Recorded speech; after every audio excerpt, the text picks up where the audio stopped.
you want? What are you doing? What you want to share about? What is she doing? Stop. Stop. Oh my God. Oh my God! Now I'm gonna call police. Call the police. Call the police. Stop. You're gonna hit a pregnant woman? No. I Get away from my wife. The hell's your problem? Can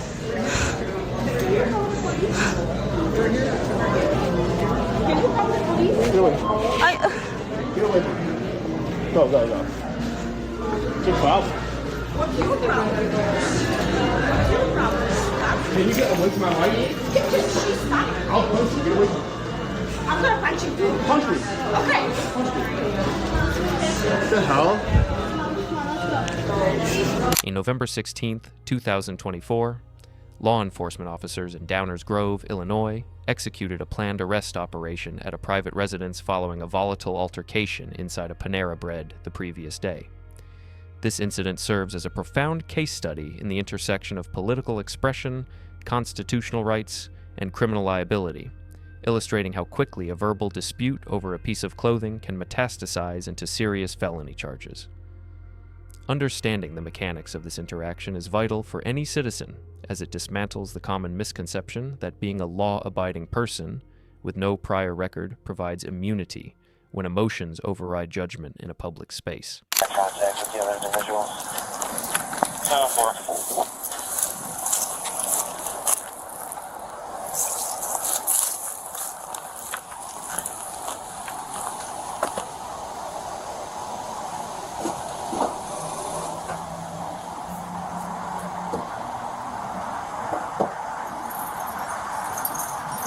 Hi, Alexandra.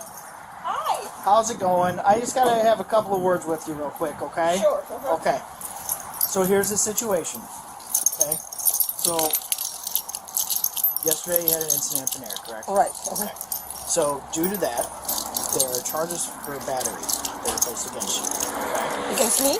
Against you. Okay. So what I'm going to have to do is I'm going to have to place you under arrest for battery. That being said, I will be more than happy to read your Miranda rights now before I do any other further questioning. Are you good with discussing this in front of your husband? Of course. Okay, all right, okay. You're trying to arrest me? So, the person that you made contact with yesterday, Did you know what he did to me? I watched the video, because there's videos of it, okay? Right. There's videos of it, and then we also have video footage of the female manager who had video recording inside the Panera, okay?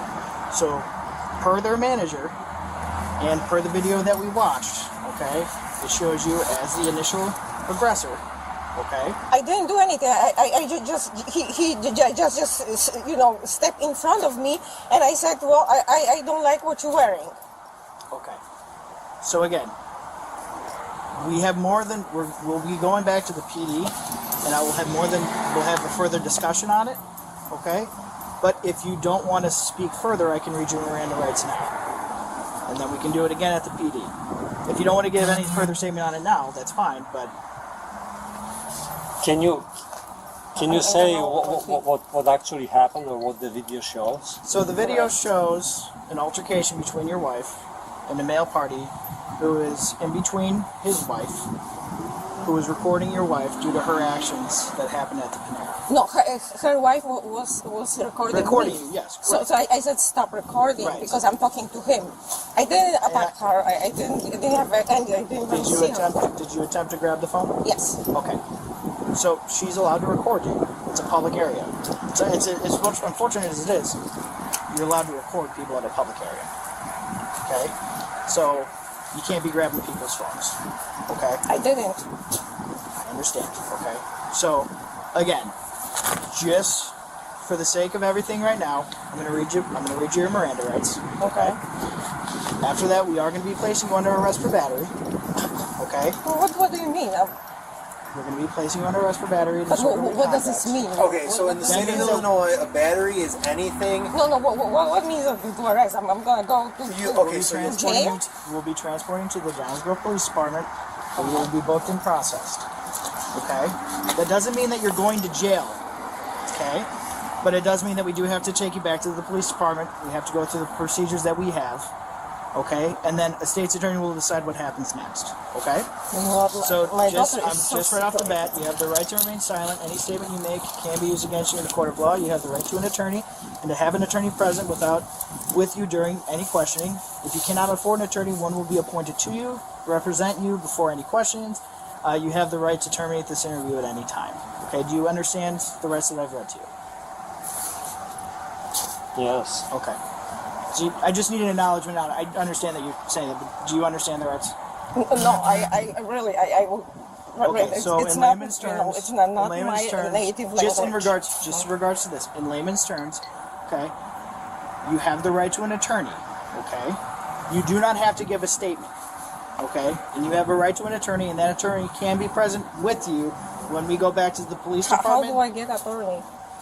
I never was in the problem with the law. So, if you do not have an attorney, this guy attacked me, and if you do not have an attorney, we can find an attorney for you. Right now, If you know of an attorney, if you would like, Well, does she need one? that is up to That's her. up to Because her. because is- you started talking and you still didn't tell me what exactly happened. What does the video show? The video shows that your wife attempts to take a phone from a female. The husband of that female gets in between them because he does not want her to be taking the phone. At that point, he was between us. He was yes, all the time. and I understand that because he did not want you taking his wife's phone. Okay? No, There was a no, not There that. was a small tussle because in the video it shows you looking like you're about to throw coffee. But I didn't. Correct. Okay. Okay. The coffee was not spilled on that person. Right. However, but coffee was spilled on me. However, after you had the tussle with the coffee, you made contact with the left side of his face. You swung at his face. He did because he threatened me. Did she show you that? did not. He said, I'm gonna hit you. I'm gonna hit you. I'm gonna hit you. You said several times that you were going to hit him. No, I'm gonna hit you. Okay. So again, that's essentially what happened. She made contact with the left side of his face. Okay. No, After that- I wanna see that video because I was so nervous that I just don't And believe that's it. and that's fine. You have a right to see that video. I'm just telling you from what we've watched, that is what happened. Okay? And the video and the manager of the Panera who reviewed their video footage informed me that you were the one that started the altercation between the two. Okay? So again, my main question at this point, because I read you your rights, I want to make sure that you understand. Okay? Here, just for sake of transparency, here's the I have the video. This is on social media. This is on an app called Reddit. Okay? So this is just from the beginning of what they did. The phone. I want to take the phone. See? Oh my god! Because he poured coffee on me. So what I should do? But like I said, I'm just showing you all this. It's just in the sake of full transparency. This is publicly available on multiple social media. Great. Let's see what they did. Let people see what they did. So he started it. Because he poured coffee on me. Well- and then I said, okay, it's not worth it. I'm not going to talk with some terrorist. Why would you call that person a terrorist? Because he threatened me. So I see, he pushed me again. Do you see that? That he kept pushing me. I understand, but the problem is this whole incident was provocated by them alleging that you, and pardon my language, but this is what they claim you said, that you walked up to them and said, "F Palestine," because they had the word Palestine on the back of their their shirt. That is what provocated this. That's what would make you the primary aggressor on And this. then I say, well, why are you making this political statement? I know, You're killing the but Jews the it's true. point being is that's what So started all they this. can Okay? say kill the Jews, and we cannot. I'm say not that. agreeing or disagreeing with that. We are not taking any political stance on anything that's happening right now. The only thing that we are here to discuss is the battery that occurred at Panera. So you see that he was pushing me all the time. If he would just let me go, it would just be over. So again, freedom of speech, right? There is freedom of speech in this country. There- So there they can is. say, I can say. And again, I'm not taking anything away from your civil rights. I'm not saying anything against their civil rights. The only thing that we are here to discuss right now is the battery and disorderly conduct that occurred at Panera. Okay? The reason I read you Miranda rights is because if you do Are want you to gonna get anything- arrest him? That is my question, because he was actually charging at me. I just said I can send whatever I want, but he was charging at me, and he said, yeah, I'm gonna hit you. I'm gonna hit you. I felt threatened. He terrorized So at me. what time did he say he was going to hit you?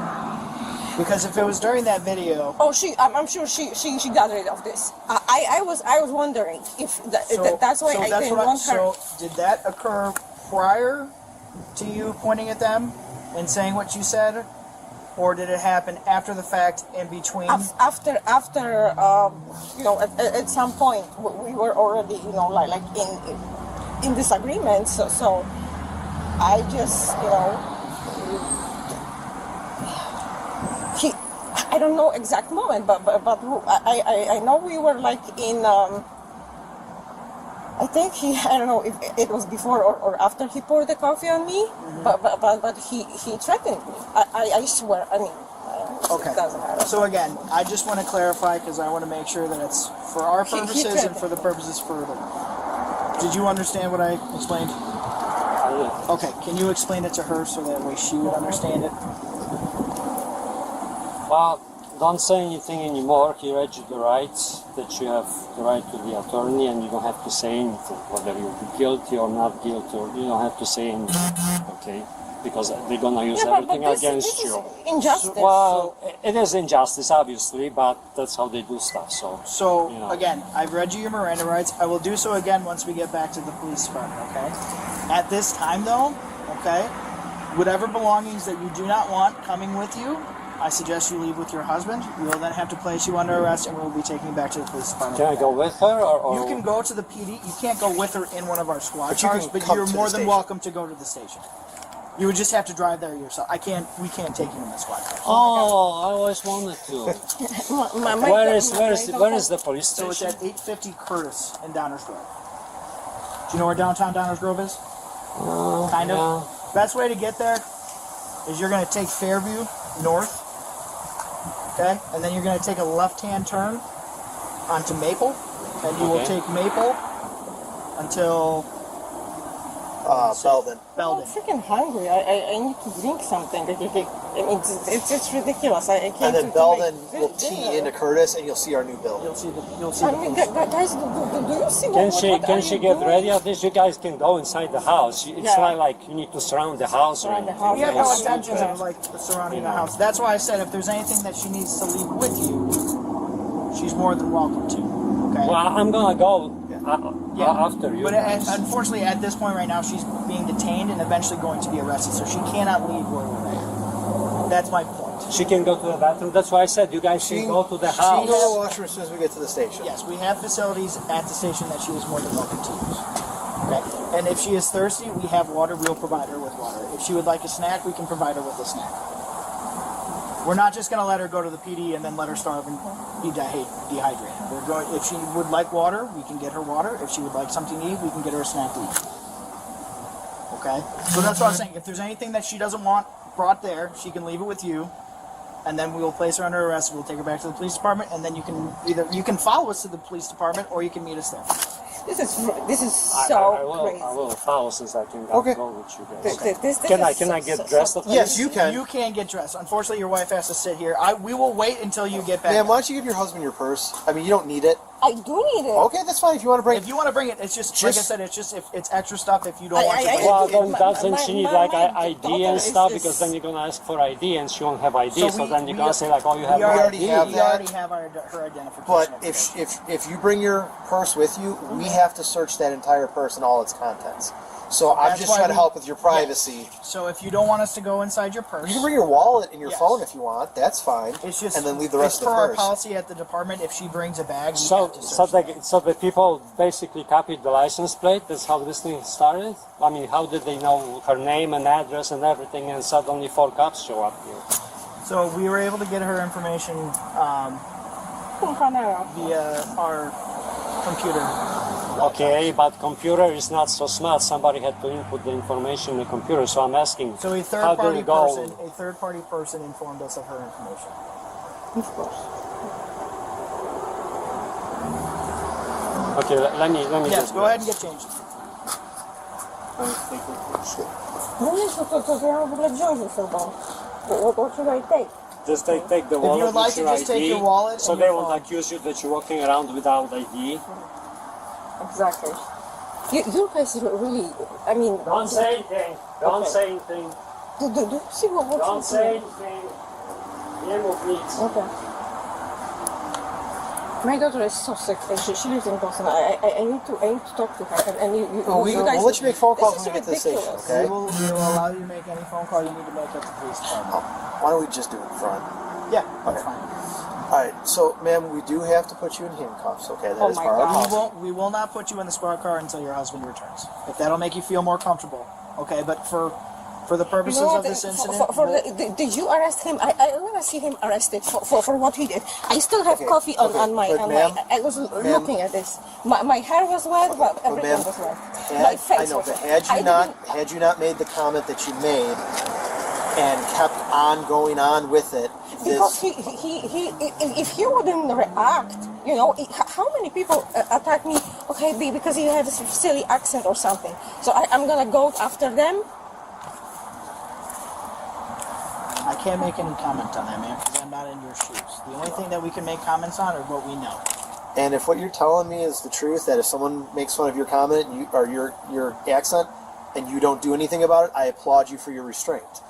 The problem is in this situation, you were the one who made the initial contact between that couple and yourself by the comment that you made, and that devolved the situation into where we're at now. Okay? No, it's not. I know that you're doing your job, but this is crazy. I did. That was so sad.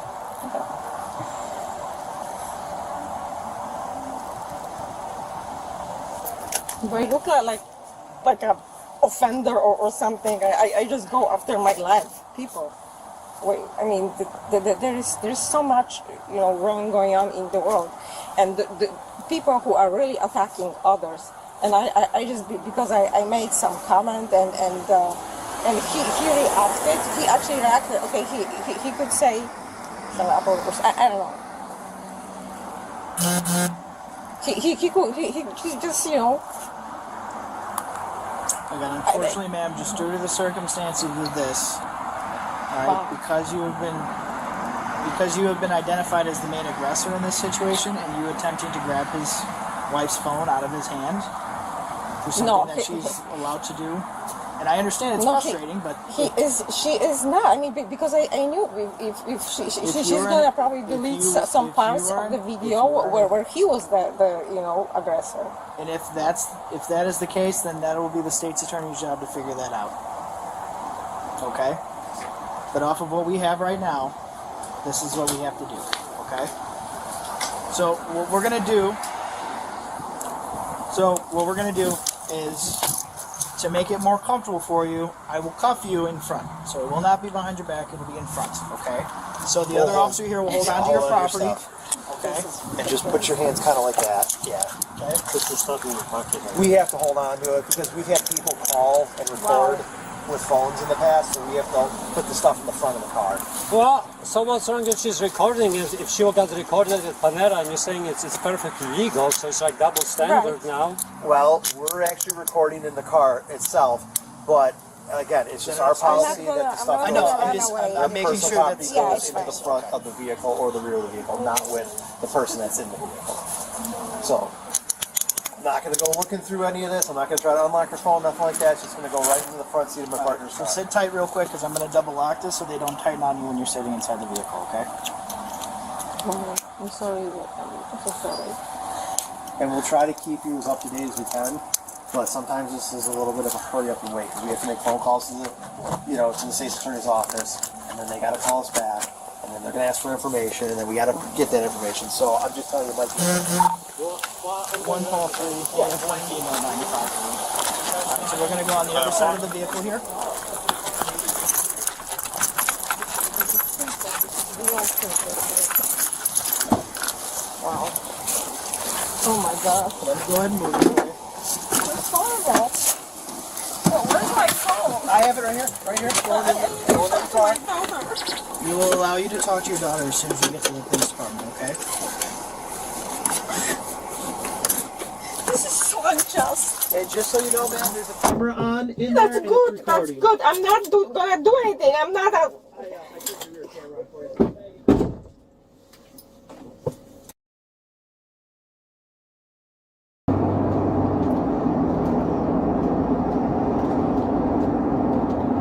Do you know how long it's gonna take? I don't, but we will try to get the situation taken care of as quickly as possible. But I mean, like, I wish I could give you an exact time frame, but unfortunately I cannot. you know what? I never had anything. I mean, I'm just citizen, law-abiding citizen here. I didn't come here to make some crimes like a lot of people do. My God, I go after my business.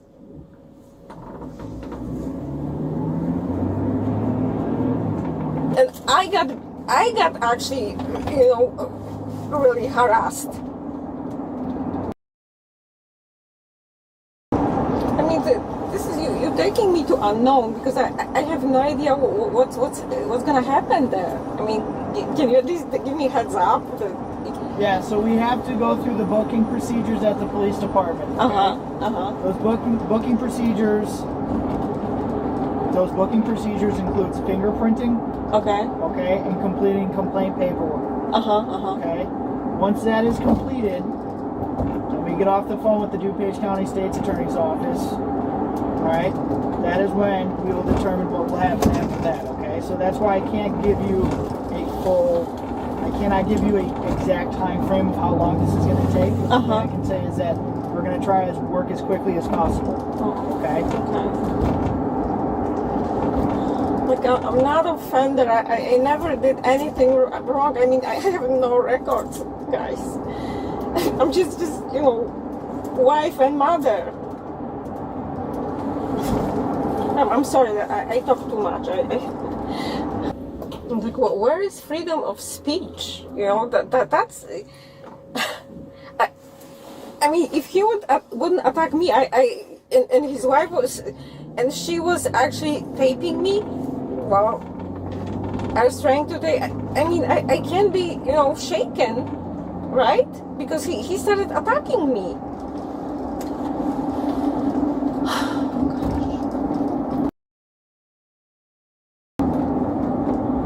And you really can do with me anything but what you want because I don't know my rights. I'm not, career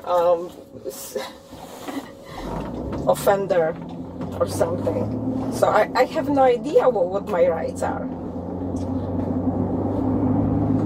So that's why I explained it to you with the Miranda rights.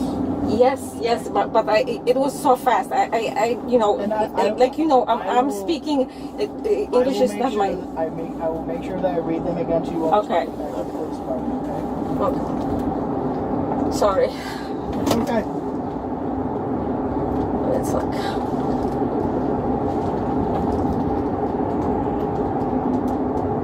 I have nothing against you guys. It really, it's just, I mean, it's such a shock. Especially that he was an offender. Oh my God. The foundation of this legal encounter is unique because it operates on a delay. Unlike many police interactions where officers arrive in the heat of the moment to separate combatants, this arrest was calculated, researched, and executed after the adrenaline had faded. This distinction is legally significant because it removes the heat of passion defense often used in immediate on-scene arrests. By the time the police arrived at the suspect's door, they were not there to investigate or mediate. They were there to execute a decision that had already been made based on probable cause established through video evidence and witness testimony. This creates a dynamic where the suspect believes she is in a negotiation phase, while the officers are strictly in an enforcement phase. From a constitutional perspective, this case is a masterclass in the boundaries of the First Amendment. The suspect repeatedly invokes freedom of speech as a shield for her actions, seemingly believing that her right to express her opinion about the word Palestine on a hoodie extends to her physical interactions with the wearer. It is essential to understand that the First Amendment is robust, but it is not absolute. It protects the right to hold offensive views, and it protects the right to voice those views in public spaces. However, the legal protection of speech evaporates the microsecond that speech is accompanied by physical conduct that is insulting, provoking, or harmful. The police here are not criminalizing her opinion on the Middle East. They are criminalizing the actus reus, the physical act of lunging, grabbing a phone, or making contact with another person. This distinction is often lost on individuals in high-stress moments. The law distinguishes between pure speech and conduct. If the suspect had stood 5 feet away and shouted her disapproval of the hoodie, she likely would have been asked to leave by the store manager and perhaps trespassed if she refused, but she would not be facing felony hate crime charges. The moment she bridged the physical gap to touch the victim or their property, she crossed the Rubicon from protected speech to criminal battery. In the eyes of the law, the phone in a person's hand is an extension of their person. Grabbing it constitutes battery just as surely as a slap to the face. The specific charge of battery in Illinois, and in many jurisdictions, does not require the victim to be injured or hospitalized. It simply requires that the contact be insulting or provoking. This is a low bar for prosecutors to clear. When a stranger approaches a couple eating dinner, screams at them, and physically engages them, the insulting and provoking nature of the contact is inherent in the act. The suspect's defense that he threatened me, or he was aggressive, struggles against the objective reality captured on video, which shows her as the initial aggressor. This introduces the concept of self-defense, which is legally unavailable to the person who instigates the physical conflict unless they have clearly and effectively withdrawn from the fight, which did not happen here. One of the most critical legal elements in this scenario is the application of the hate crime statute. To the layperson, a hate crime often implies a violent, premeditated attack by a member of an extremist group. However, under the law, a hate crime is essentially a sentencing enhancement applied to an underlying offense. You cannot be charged with a hate crime for thoughts alone. There must be a base crime, such as battery, assault, or criminal damage to property. Once that base crime is established, prosecutors look at the motive. If the motive for the battery was the victim's actual or perceived race, religion, or national origin, the charge is elevated. In this case, the suspect provides the evidence against herself. She admits, both in the store and to the police, that the entire confrontation was sparked by the word Palestine on the victim's clothing. By explicitly linking her physical aggression to the victim's national identity or political affiliation associated with a specific group, she hands the state the necessary element of intent to upgrade a misdemeanor battery to a felony hate crime. This is a catastrophic legal error on her part, driven by a compulsion to explain her side. She believes that by explaining the political context, she is justifying her anger. Legally, she is doing the exact opposite.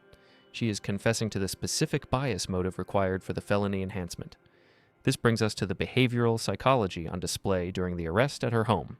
The suspect exhibits a classic form of cognitive dissonance often seen in respectable defendants who have never been in trouble with the law. She views herself as a good person, a mother, a wife, a citizen with no record. In her mind, criminals are people who rob banks or sell drugs, not people who get into arguments at Panera. Because she defines herself by her general character rather than her specific actions on that day, she cannot process the reality that she is being arrested. She argues with the officer, asking, "What does this mean?" And, "You're trying to arrest me?" as if it is a theoretical possibility rather than a happening reality. This psychological barrier leads to the most damaging behavior a suspect can exhibit: the refusal to remain silent. The officer reads her the Miranda rights. He explains them. He even offers a layman's translation. Yet she continues to talk? Why? Because human beings have a deep-seated need to control the narrative. She believes that if she can just make the officer understand why she was upset, that the man was terrorizing her, that she felt threatened, the officer will agree with her and the charges will disappear. She fails to understand the procedural posture of the officer. He is not a judge. He is not a jury. He is not a mediator. He is a functionary of the state executing a decision based on evidence. Nothing she says on that front porch can unring the bell of the arrest warrant. It can only provide more ammunition for the prosecutor. The officer's strategy is worth analyzing. He employs a tactic often called concessive policing. He is polite, he is patient, he allows her to vent. He even validates her feelings to a degree, saying things like, "I understand it's frustrating." This is not because he agrees with her. It is a tactical choice to keep the situation calm and compliant. By allowing her to speak, he avoids a physical struggle on the porch, but he also gathers massive amounts of self-incriminating data. Every time she admits to being there, admits to the argument, and admits to the motive, she is corroborating the video evidence. Defense attorneys often call this talking yourself into a conviction. If she had simply stepped out, said, "I am invoking my right to remain silent and I want a lawyer," and said nothing else, the arrest would still have happened, but her defense attorney would have a clean slate to work with. Instead, she provides a recorded confession to the motive. The concept of probable cause in this case was constructed remotely. In the digital age, police investigations often happen in reverse. In the past, officers might have had to rely on he said, she said accounts at the scene. Here, the investigation utilized what we call open source intelligence, OSINT. The officer mentions that the video is on Reddit and social media. The police reviewed bystander footage and store surveillance before ever knocking on her door. This means the investigation phase was largely complete before the interview phase began. When the officer asks, "What happened?" he is not asking because he doesn't know. He is asking to see if her story matches the objective reality of the video. When her story deviates, claiming she was the victim when the video shows her lunging, her credibility is destroyed. The suspect's repeated request to see the video is a common stall tactic, though often subconscious. She hopes that by reviewing the evidence, she can find a loophole or a specific frame that justifies her actions. The officer denies this correctly because the discovery phase of a trial is not conducted on a front porch. Legally, she has a right to see the evidence against her, but that right is exercised through her attorney during the court process, not during the arrest. The officer's refusal to engage in a frame-by-frame debate preserves the integrity of the arrest and prevents the suspect from tailoring her story to fit the footage. There is a profound lesson here regarding the victim-offender overlap. The suspect genuinely feels terrorized. She describes the man as a terrorist and claims he threatened to hit her. However, the law looks at the initial aggressor doctrine. You cannot start a fight, escalate it to physical contact, and then claim self-defense when the other person reacts aggressively. If you poke a bear, you cannot claim to be the victim of a bear attack when it roars back. The video evidence showing her advancing while the man retreats or stands his ground nullifies her claim of fear. A person in genuine fear for their safety retreats. They do not advance, lunge, or grab at the source of the danger. Her actions betray her words. She was not acting out of fear, she was acting out of moral indignation and entitlement, which are not legal defenses for battery. The role of the husband in this interaction is also legally noteworthy. He stands by, relatively passive, while his wife incriminates herself. In many domestic arrest situations, the presence of a spouse can be a volatile variable. Here, the police effectively separate them psychologically by focusing entirely on the wife. They allow her to give him her purse, which serves a dual purpose. It acts as a gesture of goodwill to keep her calm, but it also prevents the need for an inventory search of the purse, which creates less paperwork for the officers unless they suspect the purse contains evidence. The officer's explanation, that if she brings the purse, it must be searched, is a subtle way of managing the environment. It keeps the husband occupied and removes a potential variable from the transport vehicle. As the situation moves from the porch to the squad car, the suspect enters the bargaining phase of grief. She asks about the timeline, the booking process, and what will happen next. The officer provides procedural answers but avoids making promises. This is crucial because any promise made by an officer, "You'll be out in an hour," can be used by a defense attorney to claim the suspect was coerced or misled. The officer stays strictly within the bounds of procedure. You will be booked, processed, and the state's attorney will decide. This transfer of responsibility to the state's attorney is a standard police tactic to deflect anger. It tells the suspect, "I am just the messenger. The decision maker is someone else." The hot mic inside the squad car is a silent trap that catches many defendants. Most people assume that when the officer steps out or is driving silently, the interaction is paused. Legally, there is no expectation of privacy in the back of a police vehicle. Everything she mutters, every frantic plea to her husband, if he were there, or to herself, is admissible evidence. In this case, her continued monologue about being a law-abiding citizen and her disbelief at the situation paints a picture of someone who refuses to accept accountability. To a jury or a judge, this lack of remorse or insight can be a devastating factor during sentencing. It suggests that the defendant does not understand the gravity of their actions and is therefore a risk to reoffend. The escalation to a felony hate crime charge is the most significant legal pivot in this narrative. A misdemeanor battery might result in court supervision, a fine, or community service. A felony hate crime conviction carries the potential for prison time, a permanent felony record, and the utter destruction of one's professional and personal reputation. This escalation was not inevitable. It was a direct result of the specific words she chose to use and the specific target she chose to engage. If she had gotten into a fight over a parking spot, it would be battery. Because she fought over a national identity, it is a hate crime. This highlights a critical reality of modern law. Motive matters. The law punishes bias-motivated violence more severely because it is viewed as a harm not just to the individual victim, but to the community and the protected group as a whole. The suspect's ignorance of the law, "I don't know my rights," is a plea for leniency that falls on deaf ears legally. The maxim ignorantia juris non excusat, ignorance of the law excuses no one, applies strictly here. You do not need to know the specific statute number of battery to know that you cannot grab a stranger in a restaurant. Her claim of being a layman is an attempt to lower the standard of behavior expected of her, but the standard for battery is universal. It is based on what a reasonable person would do. A reasonable person does not confront strangers over their clothing and initiate physical contact. By violating the social and legal contract, she subjects herself to the full weight of the criminal justice system. We must also consider the role of the digital witness. In the past, this might have been a he said, she said incident that resulted in both parties being asked to leave. Today, the ubiquity of high-definition cameras in everyone's pocket means that public behavior is perpetually audited. The suspect's attempt to grab the phone was an attempt to suppress evidence, an act that ironically generated the most damning evidence against her. It demonstrates a consciousness of guilt. She knew the recording would look bad for her, so she tried to stop it. That attempt to stop it became the battery. It is a self-fulfilling prophecy of criminal liability. The delay in the arrest, waiting until the next day, also serves a strategic purpose for the prosecution. It allows the state's attorney to review the footage and approve the felony charges before the arrest is made. In many jurisdictions, police can arrest on probable cause for felonies. But getting prosecutorial sign-off beforehand strengthens the case and ensures the charges stick at the initial bond hearing.